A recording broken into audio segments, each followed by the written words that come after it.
తమను తాము దేవునికి ఆత్మ సంబంధమైన బలులు అర్పించడానికి సిద్ధపడ్డారు. నీ జీవితంలో నువ్వు అర్పించలేకపోతున్నావా? శరీర సంబంధమైన వాటిని మాత్రమే అర్పించి ఏదో చేతులు దులుపుకుంటున్నావేమో. దేవునికి ఇష్టం లేదండి, ఖచ్చితంగా దేవునికి ఇష్టం లేదు. ఏది ఇష్టమో తెలుసా? ఆత్మ సంబంధమైన బలులే ఆయనకి ఇష్టము. దేవునికి స్తోత్రం.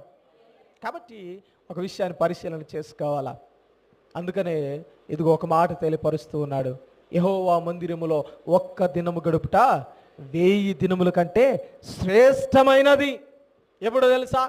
ఆత్మ సంబంధమైన బలులు నువ్వు అర్పించినప్పుడు, ఆత్మ సంబంధంగా నిన్ను నువ్వు దేవునికి అనుకూలంగా మార్చుకున్నప్పుడు. అందుకనే ప్రియమైన సహోదరులారా జాగ్రత్తగా ఆలోచన చేయాలి. మీ జీవితాలను ఖచ్చితంగా వ్యర్థపరచుకోకండి, ఖచ్చితంగా దేవునికి దూరంగా ఉండకండి.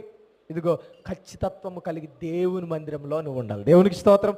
దేవునికి అనుకూలంగా మార్చుకోవాలా.